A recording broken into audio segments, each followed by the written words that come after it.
ఇక్కడికి వచ్చిన మీడియా సోదరులందరికీ రాష్ట్ర ప్రజలకు కృష్ణాష్టమి శుభాకాంక్షలు తెలియజేస్తూ ఉన్నాను.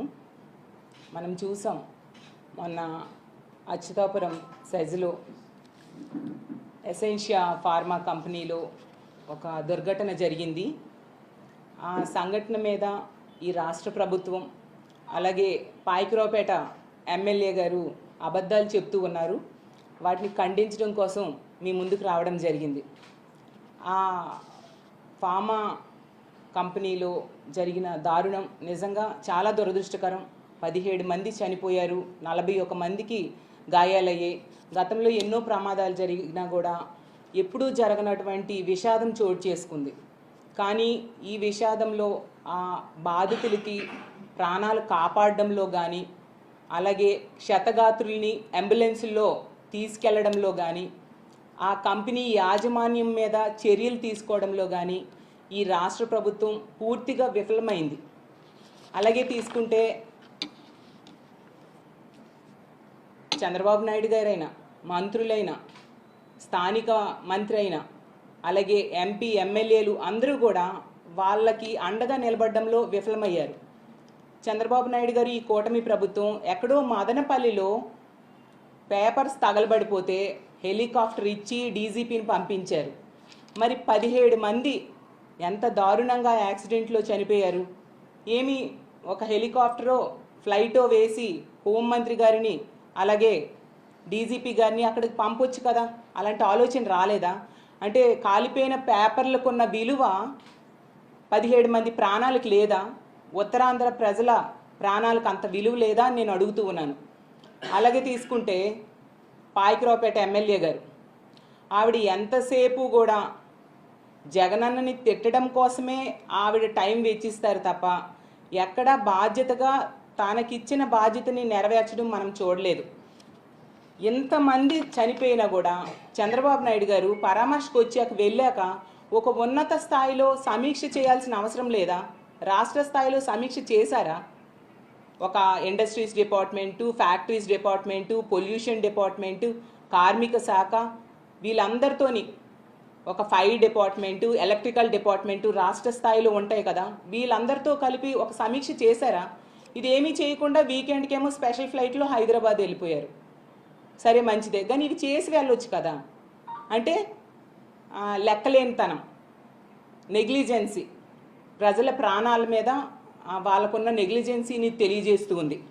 అలాగే తీసుకుంటే వీళ్ళేమో వాళ్ళు బాధ్యత నెరవేర్చడంలో ఘోరంగా విఫలమయ్యి మళ్ళీ తిరిగి గత ప్రభుత్వం మీద, మా జగనన్న మీద బురద జల్లడానికి ప్రయత్నిస్తూ ఉన్నారు. దాన్ని చూసి ప్రజలు అసహించుకుంటూ ఉన్నారు. పాయకరావుపేట ఎమ్మెల్యే గారు అయితే మరీ దారుణంగా మాజీ ముఖ్యమంత్రి గారిని పట్టుకొని చాలా చులకనగా మాట్లాడుతూ ఉన్నారు. అసలు ఆవిడ అలా తిట్టినంత మాత్రాన జగన్ గారికి ఉన్న విలువ ఏమాత్రం తగ్గదు. ఆకాశం మీద ఉమ్మేస్తే మన మీదే పడుతుంది. అసలు అనిత గారికి నేను ఒకటే అడుగుతూ ఉన్నాను, అమ్మ మీరు వాడుతున్న భాష, మీరు మాట్లాడుతున్న మాటలు ఈ సభ్య సమాజం వింటే ఏమనుకుంటుంది? రాష్ట్రంలో ఉన్న తల్లిదండ్రులు ఏంటి ఈవిడ ఇలాంటి భాష మాట్లాడుతున్నారు, మా పిల్లలు ఇది నేర్చుకుంటారేమో అని భయపడుతూ ఉన్నారు మీ భాష చూసి. అందరి వరకు ఎందుకు మీ పిల్లలు అడగరా, అమ్మ ఏంటి ఇలాంటి భాష మాట్లాడుతున్నావు అనేసి? రేపొద్దున పిల్లలు అదే భాష మాట్లాడితే తప్పు అని మీరు చెప్పగలరా? చెప్తే అమ్మ నువ్వు మాట్లాడిన మాటలే కదా మేము మాట్లాడుతున్నామని అనరా? ఇదేనా మీరు ఫ్యూచర్ జనరేషన్స్కి ఇస్తున్న సందేశం అని నేను అడుగుతూ ఉన్నాను. అలాగే తీసుకుంటే సీఎం గారిని పట్టుకొని, అరే నువ్వు సీఎం ఏంటి, సీఎంనే కదా మనోడు ఏంటది? అసలు ఆ సంబోధన ఏంటి, ఆ సంస్కారమా ఏంటి? ఇంత సంస్కారహీనంగా మీరు బిహేవ్ చేస్తున్నారు. ఇది నిజంగా చాలా దురదృష్టకరం. ఒక మహిళ అయ్యుండి ఇలాంటి మాటలు మాట్లాడడం మహిళా లోకానికే సిగ్గుచేటు. మీ ముందు హోమ్ మినిస్టర్గా ఎంతోమంది చేశారు, అలాగే రకరకాల మంత్రి పదవులు చాలామంది చేశారు, చీఫ్ మినిస్టర్స్ చేశారు, అలాగే ఎమ్మెల్యేలుగా, ఎంపీలుగా చాలామంది ప్రజాప్రతినిధులుగా ఉన్నారు. కానీ ఎవ్వరూ కూడా ఎంత దారుణమైన భాష, ఎంత సంస్కారహీనంగా మాట్లాడిన సంఘటనలు మనం చూడలేదు. ఏదో ఇలాంటి మాట్లాడితే గొప్ప వస్తుంది అనుకుంటున్నారేమో కానీ మీ హోందాతనం మీరు కోల్పోతారు, ప్రజల దగ్గర మీరు చులకనైపోతారు అనే విషయం మీరు గుర్తించాల్సిందిగా తెలియజేస్తూ ఉన్నాను. అలాగే మీ అందరికి ఒక అనుమానం రావచ్చు, ఏంటి అనిత గారిని పాయకరావుపేట ఎమ్మెల్యే అంటూ ఉన్నారు అనేసి. ఎందుకు అంటూ ఉన్నానంటే, ఆవిడ ప్రోటోకాల్ ప్రకారం హోమ్ మినిస్టర్ తప్ప హోమ్ మినిస్టర్గా బాధ్యతలు అస్సలు నెరవేర్చట్లేదు. హోమ్ మినిస్టర్గా విఫలమయ్యారు, ఒక అసమర్థ హోమ్ మినిస్టర్. ఆవిడ ఎంతసేపు కూడా జగనన్నను తిట్టడం కోసమే ఆ పదవి ఇచ్చినట్టుగా బిహేవ్ చేస్తున్నారు తప్ప తన బాధ్యతలు నెరవేర్చాలి అనే విషయం ఆవిడ ఏమాత్రం కూడా గుర్తెరగట్లేని పరిస్థితి మనం చూస్తూ ఉన్నాం. ఈ అచ్యుతాపురం సెజ్ సంఘటన అయినప్పుడు కూడా ఈవిడ 2 గంటలకు జరిగితే మనం చూసాం. ఆ రోజు సెక్రటేరియట్లోనే ఉన్నారు. అప్పుడు చంద్రబాబు నాయుడు గారు ఉన్నారు, డీజీపీ గారు ఉన్నారు. మరి వెంటనే ఎందుకు స్పందించలేదు ఈవిడ? 4 గంటలకి జగనన్నను తిట్టడానికి ప్రెస్ మీట్ పెట్టారు. జగనన్నను ఎప్పుడైనా తిట్టుకోవచ్చు, మీ పని ఎప్పుడు జగనన్నను తిట్టడమే కదా. మరి ఆ ప్రెస్ మీట్లో ఈ సంఘటన కోసం స్పందించలేదు ఎందుకు అంటే నెగ్లిజెన్సీ. ఇలాంటి సమస్యల మీద మీకు ఇంపార్టెన్స్ లేదు, కానీ ఎంతసేపు జగనన్నని తిట్టడం మీదే మీ కాన్సన్ట్రేషన్ కనిపిస్తూ ఉంది.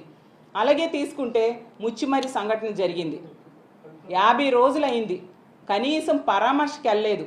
ఒక చిన్నారి బాలికని హత్య చేసి బాడీ దొరకకుండా చేస్తే కనీసం 50 రోజులైనా పరామర్శకి వెళ్ళలేదు సరికదా. ఆ బాడీని ఈ రోజు కూడా వెతికి పట్టి ఇవ్వలేని చేతకాని హోమ్ మినిస్టర్ మీరు. అలాగే తీసుకుంటే మీ కాన్స్టిట్యున్సీలో, మీ పక్క కాన్స్టిట్యున్సీలో ఎంతోమంది ఆడపిల్లల మీద అత్యాచారాలు, హత్యలు, దాడులు జరిగాయి. మీరు కనీసం రెస్పాండ్ అయ్యారా? కనీసం వాళ్ళకి పరామర్శ చేశారా? వాళ్ళకి ఏమైనా కాంపన్సేషన్ ఇచ్చారా? ఆ రాంబల్లి సంఘటన తీసుకుంటే ఆ పాప మృతదేహం అక్కడ ఎన్టీఆర్ హాస్పిటల్లో ఉంటే దగ్గరలో సన్మానాలకు వెళ్ళారు తప్ప కుటుంబానికి పరామర్శ చేయలేదే, కనీసం కాంపన్సేషన్ ఇవ్వలేదే. ఇంత బాధ్యతారాహిత్యంగా వ్యవహరిస్తూ ఉన్న మిమ్మల్ని పాయకరావుపేట ఎమ్మెల్యే అనడమే సమంజసమని నేను భావిస్తూ ఉన్నాను. అలాగే తీసుకుంటే ఆ రోజు ప్రెస్ మీట్ పెట్టారు 4 గంటలకి, అందులో ఏమీ మాట్లాడలేదు. తరువాతైనా అధికారులను ఆదేశించి హొటాహొటిగా బయలుదేరాలి కదా ఈ అచ్యుతాపురం సెజ్ సంఘటన కోసం. అసలు ఏం జరిగింది, వాళ్ళని ఏ విధంగా ఆదుకోవాలని. కనీసం వందే భారత్లో 7 గంటలకు బయలుదేరినా 11:30కు చేరిపోతారు. అవి ఏమీ లేకుండా తీరుబడిగా 9 గంటలకు బయలుదేరి 2:30కో ఎంతకో వచ్చారు. అది మీ ప్రభుత్వం తాలూకా బాధ్యతారాహిత్యం. మరి ఇలాంటి బాధ్యత లేని హోమ్ మినిస్టర్ని ఏమని పిలవాలి? పాయకరావుపేట ఎమ్మెల్యేగానే పిలవాల్సిన పరిస్థితి. అలాగే తీసుకుంటే ఆమె అంటారు, ఎల్జీ పాలిమర్ సంఘటన జరిగినప్పుడట జగనన్న అంట ఫ్యాక్టరీ దగ్గరికి వచ్చారా అనేసి. ఎంత అజ్ఞానంతో ఆవిడ మాట్లాడుతున్నారో మనం అర్థం చేసుకోవచ్చు. అసలు ఆ సంఘటన జరిగినప్పుడు కొన్ని కిలోమీటర్ల మేర విషవాయువులు వ్యాపించాయని స్థానికులందరూ ఊళ్ళే ఖాళీ చేసి వెళ్ళిపోయారు. అలాంటి ప్లేస్కి చీఫ్ మినిస్టర్ గారు ఎలా వెళ్తారు? కేవలం 6 గంటల్లో జగనన్న ముఖ్యమంత్రిగా విశాఖపట్నం వచ్చి బాధితులు పరామర్శించారు. మరి ఆ ఎల్జీ పాలిమర్స్ సంఘటన జరిగినప్పుడు మీ నాయకుడు అయిన చంద్రబాబు నాయుడు గారు ఉన్నారు. అప్పుడు ఎక్కడున్నారు? అసలు ఈ రాష్ట్రంలో ఉన్నారా? ఏ విధంగా స్పందించారు? జూమ్లో స్పందించారు. అసలు పరామర్శకైనా వచ్చారా? మీరా మా నాయకుడైన జగనన్న కోసం మాట్లాడతారు? అసలు కాంపెన్సేషన్ తీసుకుంటే వెంటనే 6 గంటల లోపే జగనన్న అక్కడికి పరామర్శకు రావడమే కాకుండా విశాఖపట్నం వాళ్ళకి బాధితులకు పరామర్శ చేసి అసలు ఈ రాష్ట్ర చరిత్రలో ఎన్నడూ లేనట్టుగా ₹1 కోటి కాంపెన్సేషన్ ప్రకటించడం జరిగింది. దేశవ్యాప్తంగా అందరూ ప్రశంసించారు. అసలు మానవత్వంతో జగనన్న ఇంత బాగా స్పందించారు ఈ ముఖ్యమంత్రి అనేసి ఆ రోజు జగనన్నకి దేశవ్యాప్తంగా ప్రశంసలు అందుకున్నారు. మరి చంద్రబాబు నాయుడు గారు తీసుకుంటే 2వ రోజు వచ్చారు సరికదా. 14 ఏళ్ళు గతంలో ముఖ్యమంత్రిగా చేశారు. ఎన్నో ఇలాంటి యాక్సిడెంట్స్ జరిగాయి. ఎప్పుడైనా ఇంత కాంపెన్సేషన్ మీ చంద్రబాబు నాయుడు గారు ఇచ్చారా? ఎందుకు? ఆ రోజు పుష్కరాల ఘటన జరిగింది. అప్పుడు 29 మంది తొక్కిసలాట్లో ఈ చంద్రబాబు నాయుడు గారి ఆ రోజు షూటింగ్లో చనిపోయారు. ఆ తొక్కిసలాట్లో వాళ్ళకైనా కనీసం కాంపెన్సేషన్ చంద్రబాబు నాయుడు గారు ఇచ్చారా? మరి ఎలా మీరు కంపేర్ చేస్తారు చంద్రబాబు నాయుడు గారికి జగనన్నకి? అంటే నోరుంది కదా అనేసి ఇష్టం వచ్చినట్టుగా మాట్లాడేయడమేనా? అబాండాలు వేసేయడమేనా? నిజాలు మాట్లాడడం మీకు రాదా అని అడుగుతూ ఉన్నాను. ఇన్ని మాటలు చెప్తూ ఉన్నారు అనిత గారు. మరి ఇన్ని రోజులైంది, ఆ ఫ్యాక్టరీ యాజమాన్యాన్ని రప్పించారా? వాళ్ళ మీద ఏమైనా చర్యలు తీసుకున్నారా మీరు? అవి ఏమీ చేయకుండా ఎంతసేపు గత ప్రభుత్వాన్ని మా జగనన్నని తిట్టడంకో మీ టైం అంతా వేస్ట్ చేస్తూ ఉన్నారు తప్ప ఏం యాక్షన్ తీసుకున్నారు? మీ ప్రభుత్వం అధికారంలోకి వచ్చి 3 నెలలు అయింది. సరే, ఫ్యాక్టరీస్ సేఫ్టీ మీద ఎప్పుడైనా ఒక సమీక్ష చేశారా? మీ చంద్రబాబు నాయుడు గారు కానీ, మీ ప్రభుత్వం కానీ, మీ కార్మిక శాఖ కానీ, మీ ఇండస్ట్రీస్ డిపార్ట్మెంట్ కానీ అసలు ఫ్యాక్టరీస్ భద్రత మీద ఏమైనా సమీక్ష ఈ 3 నెలల్లో మీరు చేశారా అని నేను అడుగుతున్నాను. అలాగే తీసుకుంటే గత జూలై నెలలో జగ్గైపేట అల్ట్రాటెక్ సిమెంట్ ఫ్యాక్టరీలో ప్రమాదం జరిగి 3 చనిపోయారు. పోనీ ఆ ప్రమాదం జరిగాకైనా చేయాలి కదా, అలాంటిది ఏమైనా చేశారా? ఏం చేయలేదే. ఇప్పుడు ఇది జరిగింది. మళ్ళీ వెంటనే సినర్జీస్ కంపెనీలో పరవాడలో ఇంకొక యాక్సిడెంట్, అక్కడ 3 చనిపోవడం జరిగింది. మరి వాళ్ళకి ఏమైనా కాంపన్సేషన్ ఇచ్చారా మీరు? ఎల్జీ పాలిమర్స్లో జగనన్న ఇచ్చాడు, ఇప్పుడేమో ఈ కంపెనీలో తీసుకుంటే ఎసెన్షియా కంపెనీలో జగనన్న అక్కడికి వచ్చాడు కాబట్టి వెంటనే జగనన్న వస్తున్నాడు అని తెలిసి గబగబా ప్రకటించేశారు ₹1 కోటి. మరి ఈ సినర్జీస్ కంపెనీ బాధితులు చనిపోయారు, వాళ్ళేం పాపం చేశారు? వాళ్ళకెందుకు మీరు ఏమి ఇవ్వలేదు? వాళ్ళకి ఇవ్వాలి కదా ₹1 కోటి. అలాగే తీసుకుంటే ఈ ఎసెన్షియా కంపెనీలో చనిపోయిన బాధితుల మృతదేహాలకి రెండో రోజు మా నాయకులైన బొత్స గారు, మా మిగతా నాయకులు చూడడానికి వెళ్ళారు. మీరు అంతవరకు వెళ్ళలేదే. ఇదేనా మీ బాధ్యత?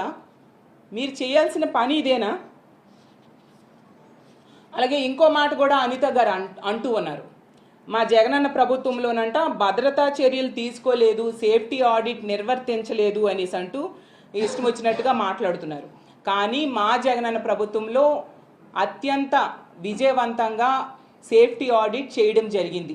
ఆ నివేదికను మీరు అమలు చేయడంలో విఫలమయ్యారు. మీ చేతకానితనం వలన ఆ నివేదికను ఈరోజు ఫ్యాక్టరీస్కి అమలు చేయడంలో మీరు విఫలమయ్యారు. అది విఫలమయ్యి మళ్ళీ మా మీద, మా ప్రభుత్వం మీద బురద జల్లడం నిజంగా విడ్డూరంగా ఉందని ప్రజలందరూ నవ్వుకుంటూ ఉండే పరిస్థితి కనిపిస్తూ ఉంది. అలాగే పాయకరావుపేట ఎమ్మెల్యే గారు, మీకు ఒకటి చెప్తున్నాను, మీకు కొన్ని వాస్తవాలు జగనన్న ప్రభుత్వంలో ఫ్యాక్టరీస్ సేఫ్టీ కోసం ఎలాంటి యాక్షన్ తీసుకున్నారు అనేది మీకు తెలియజేస్తాను. ఫస్ట్ నుంచి తీసుకుంటే ఇప్పుడే చెప్పినట్టుగా ఈ రాష్ట్ర చరిత్రలో ఏ ముఖ్యమంత్రి ఇవ్వనట్టుగా ₹1 కోటి ఇవ్వడమే కాకుండా ఆ సంఘటనని ఎంతో మానవత్వంతో వాళ్ళకి ఆదుకోవడానికి జగనన్న ఎంతగానో ప్రయత్నించి కేవలం 6 గంటల్లోనే ముఖ్యమంత్రి వచ్చేసారంటే ఎంతగా వాళ్ళని ఆదుకోవడానికి జగనన్న తాపత్రయపడ్డారో మనం అర్థం చేసుకోవచ్చు. అలాగే తీసుకుంటే ఎల్జీ పాలిమర్స్ ఘటన జరిగాక ఉన్నతాధికారులు ఇచ్చిన నివేదికను వెంటనే సేఫ్టీ ఆడిట్ నిర్వర్తించాలని పరిశ్రమల శాఖకి ఆదేశాలు జారీ చేయడం జరిగింది. అలాగే తీసుకుంటే ఈ ఆడిట్ పరిశ్రమల శాఖ, అలాగే pollution control board, factories department, కార్మిక శాఖ వీళ్ళందరూ కూడా ఆడిట్ చేయడం జరిగింది ఎల్జీ పాలిమర్స్ సంఘటన జరిగిన వెంటనే. ఆ తర్వాత ఎందుకు ఈ ఎసెన్షియా కంపెనీ, మొన్న యాక్సిడెంట్ జరిగిన ఎసెన్షియా కంపెనీలో కూడా 2020వ సంవత్సరం సెప్టెంబర్ 16న సేఫ్టీ ఆడిట్ జరిగింది. అలాగే థర్డ్ పార్టీ ఏజెన్సీ ద్వారా ప్రతి ఫ్యాక్టరీకి కూడా సేఫ్టీ ఆడిట్లు నిర్వర్తించాలని గవర్నమెంట్ ఏకంగా SOP ఇచ్చింది. అంత బాధ్యతగా వ్యవహరించింది మా ప్రభుత్వం. అలాగే దీని ప్రకారం ఇదే ఎసెన్షియా కంపెనీ 2021-23లో కూడా సేఫ్టీ ఆడిట్ థర్డ్ పార్టీ ద్వారా చేయించడం జరిగింది. అది మీ ఎల్లో మీడియాలో కూడా వచ్చింది పాయకరావుపేట ఎమ్మెల్యే గారు, ఒక్కసారి మీరు చెక్ చేసుకోవాల్సిందిగా కోరుతున్నాను. ఆ తర్వాత 2022 నుంచి 5 ఫేజుల్లో సేఫ్టీ ఆడిట్ చేయాలని జగనన్న ప్రభుత్వం చెప్పడం జరిగింది. అలాగే బ్రాండిక్స్లో ప్రమాదం జరిగినప్పుడు జగనన్న ప్రభుత్వం ఒక ప్రత్యేక జీవోని జారీ చేసి మరీ సేఫ్టీ ఆడిట్ని నిర్వర్తించింది. ఇవన్నీ రికార్డెడ్గా ఉన్నాయి, మీరు చెక్ చేసుకోండి పాయకరావుపేట ఎమ్మెల్యే గారు అని మీకు తెలియజేస్తూ ఉన్నాను. అలాగే జగన్ గారి ప్రభుత్వంలో ఈ భద్రతా ప్రమాణాల కోసం, పొల్యూషన్ కంట్రోల్ కోసం ఏమేమి చర్యలు తీసుకుంటున్నారని రాష్ట్ర స్థాయిలో, జిల్లా స్థాయిలో కమిటీలు వేయడం జరిగింది. దానికి జీవోలు కూడా ఇచ్చారు.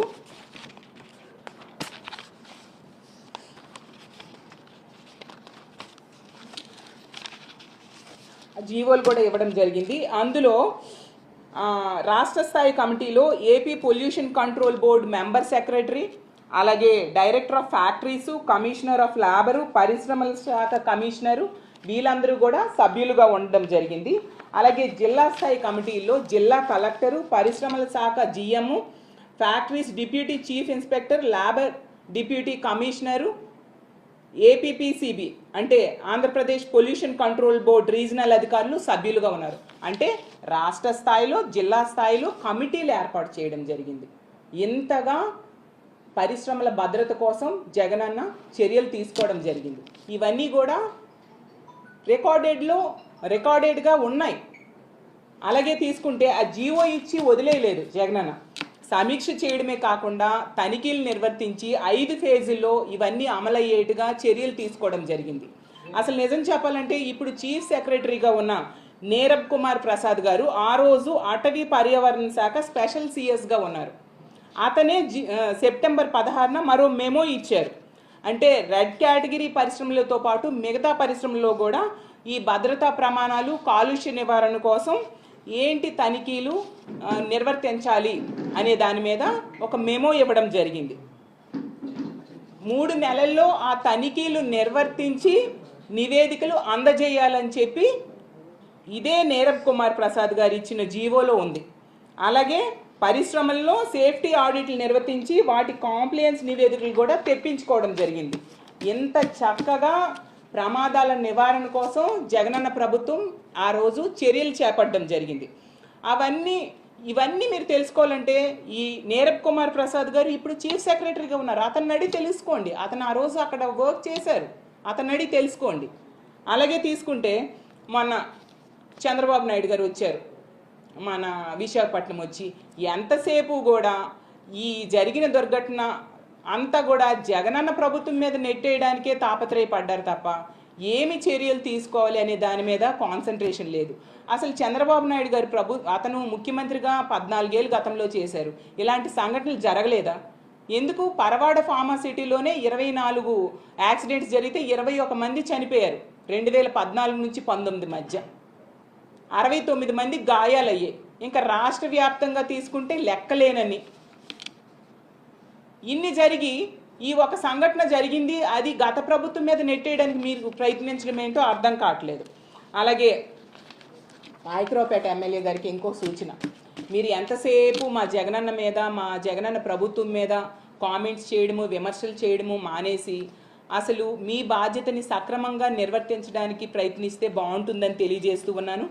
ఇప్పుడు ముచ్చుమర్రి సంఘటన అయ్యింది. ఆ సంఘటనలో బాలిక కనిపించడం మానేసింది, ఎక్కడో పడేశారు. ఈ 50 రోజులైనా దొరకలేదు. వెతకడం కూడా ఆపేశారు. ఎందుకు? ఆమె ఒక పేద ఆడపిల్ల, ఒక బీసీ ఆడపిల్ల కాబట్టి నిర్లక్ష్యం. సస్పెండ్ అయిన సిఐకి, ఎస్ఐకి పోస్టింగ్లు ఇచ్చారు కానీ బాలిక మృతదేహం మాత్రం ఈ రోజు కూడా దొరకలేదు. అది ఈ ప్రభుత్వం తాలూకా బాధ్యత. అలాగే తీసుకుంటే మొన్న కలకత్తాలో సంఘటన జరిగింది ఒక డాక్టర్, లేడీ డాక్టర్ మీద. అది చాలా దురదృష్టకరం. అలాంటి సంఘటనలు ఈ ఆంధ్రప్రదేశ్ రాష్ట్రంలో తీసుకుంటే 2 రోజులకు ఒకటి జరుగుతూ ఉంది. ఎందుకు? ఈ పాయకరావుపేట ఎమ్మెల్యే గారు మన జూనియర్ డాక్టర్లు ధర్నాకి మద్దతు తెలియజేస్తూ వెళ్ళారు, ఫోటోలు దిగారు, చాలా సంతోషం. కానీ ఏం చర్యలు తీసుకున్నారు? ఈ ఆంధ్రప్రదేశ్ రాష్ట్రంలో ఆడపిల్లల సేఫ్టీ కోసం, డాక్టర్స్ సేఫ్టీ కోసం ఆ సంఘటన జరిగాక మీరు ఏం చర్యలు తీసుకున్నారు? అంటే వచ్చి పరామర్శ చేసి ఫోటోలు దిగి వెళ్ళిపోతే చర్యలు తీసుకున్నట్టుగేనా? నిన్న కాక మొన్న తిరుపతి స్విమ్స్లో ఒక డాక్టర్ని కొట్టడం జరిగింది. మరి ఏవి మీ చర్యలు? మీరు బాధ్యత ఇదేనా మీరు నిర్వర్తించే బాధ్యత? ఏ మెడికల్ కాలేజీలో కానీ, ఏ ప్రభుత్వ కాలేజీలో కానీ మీరు ఏం చర్యలు తీసుకున్నారు ఆ రోజు తర్వాత చెప్పండి. మళ్ళీ మాట్లాడితే ఈవిడ అంటారు జగనన్న అంటే ఎక్కడికి వెళ్ళినా ఒకటే స్క్రిప్ట్ అట. జగనన్న మీ హామీల కోసం మాట్లాడితే ఎందుకు ఉలిక్కి పడుతున్నారు పాయకరావుపేట ఎమ్మెల్యే గారు? అంటే మీరు హామీలు నెరవేర్చట్లేదని భయమా? ఆ స్క్రిప్టు మేము ఏర్పాటు చేసిన స్క్రిప్ట్ కాదు, మీరు మీ కూటమి ప్రభుత్వం ఏర్పాటు చేసిన స్క్రిప్ట్ అది. ఎందుకంటే ఆ రోజు ఎన్నికల ముందు మీ చంద్రబాబు నాయుడు గారు, పవన్ కళ్యాణ్ గారు, లోకేష్ గారు ప్రతి భారీ బహిరంగ సభలో ఇదే విషయాన్ని, ఇదే హామీల్ని పదే పదే చెప్పారు. మీ ఎమ్మెల్యేలు, ఇప్పుడు మీ మంత్రులు అందరూ కూడా ఇంటింటికి వెళ్ళి ఇదే హామీల్ని ఈ స్క్రిప్ట్నే చదివారు కదా. ఆ రామానాయుడు గారు అయితే నీకు 15,000, నీకు 15,000, నీకు 15,000 కనిపించిన పిల్లలందరికీ చెప్పడం, పెద్ద ఆడోళ్ళు కనిపిస్తే నీకు 18,000, నీకు 18,000, నీకు 18,000 అని చెప్పడం, రైతులు కనిపిస్తే నీకు 20,000, నీకు 20,000 అని చెప్పడం. మరి ఇవన్నీ ఈ రాష్ట్ర ప్రజలు మర్చిపోతారా? ఆ విషయాన్ని రిమైండ్ చేస్తే మీకు ఉలికిపాటు ఎందుకు? దానికి సమాధానం చెప్పడం మానేసి మీరు స్క్రిప్ట్ అనడం ఏంటి? ఆ స్క్రిప్ట్ ఇచ్చిందే మీరు. మీ స్క్రిప్ట్నే ఒకసారి జగనన్న రిమైండ్ చేశారు, మేమైనా రిమైండ్ చేస్తాం. మీకు నిజాయితీ ఉంటే ఎప్పుడు ఆ స్క్రిప్టులో ఉన్న అంశాలని, మీ హామీల్ని నెరవేరుస్తారు చెప్పండి. అది మానేసి ఏంటి ఈ విమర్శలు?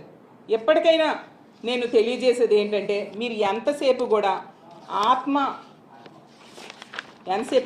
ఆత్మస్తుతి పరనింద అన్న ప్రకారం వెళ్తున్నారు తప్ప బాధ్యతల మీద దృష్టి పెట్టట్లేదు. మీకు ఓట్లేసి ప్రజలు గెలిపించారు కాబట్టి వాళ్ళకి న్యాయం చేయడం కోసం, ఈ రాష్ట్ర ప్రజలకు న్యాయం చేయడం కోసం పని చేయండి. మా జగనన్న మీద, మా ప్రభుత్వం మీద విమర్శలు ఆపి ఇక ముందు మీ ప్రభుత్వం ఏం చేస్తుంది అనే దాని మీద మాట్లాడితే బాగుంటుంది. లేకపోతే ప్రజల్లో మీరే చులకనైపోతారు. ప్రజలు తగిన సమయంలో బుద్ధి చెప్పడానికి సిద్ధంగా ఉంటారనే విషయం మర్చిపోవద్దు పాయకరావుపేట ఎమ్మెల్యే గారు అని తెలియజేసుకుంటూ సెలవు తీసుకుంటున్నాను.